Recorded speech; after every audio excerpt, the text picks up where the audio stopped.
حضرت ابو ہریرہ رضی اللہ عنہ کہتے ہیں کہ رسول اللہ صلی اللہ علیہ وسلم نے فرمایا، اللہ تعالیٰ فرماتا ہے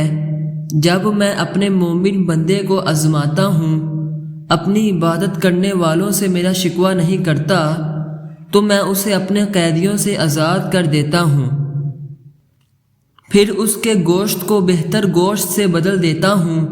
اس کے خون کو بہتر خون سے بدل دیتا ہوں، پھر وہ نئے سرے سے عمل کرتا ہے۔ حضرت انس بن مالک رضی اللہ عنہ سے مروی ہے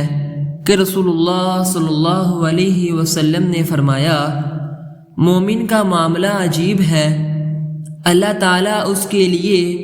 جس چیز کا فیصلہ کرتا ہے اس کے لیے وہ بہتر معاملہ ہوتا ہے۔ حضرت صہیب رضی اللہ عنہ کہتے ہیں کہ رسول اللہ صلی اللہ علیہ وسلم اپنے صحابہ کے ساتھ بیٹھے تھے، اچانک مسکرا دیے تو آپ صلی اللہ علیہ وسلم نے فرمایا، کیا تم پوچھو گے نہیں کہ میں کیوں مسکرایا؟ صحابہ رضی اللہ عنہم نے کہا، اے اللہ کے رسول، آپ کس وجہ سے مسکرائے؟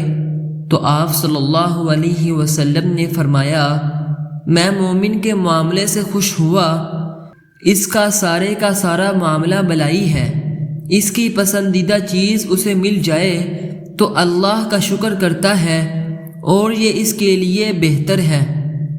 اگر ناپسندیدہ چیز سے اس کا سامنا ہو جائے تو صبر کرتا ہے اور یہ اس کے لیے بہتر ہے۔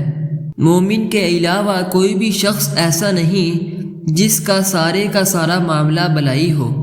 حضرت عبداللہ بن عباس رضی اللہ عنہما سے مرفوعاً مروی ہے کہ 3 چیزوں میں شفا ہے، سینگی لگانے والوں کی سینگی میں، یا شہد کے گھونٹ میں، یا آگ سے داغنے میں، اور میں اپنی امت کو داغنے سے منع کرتا ہوں۔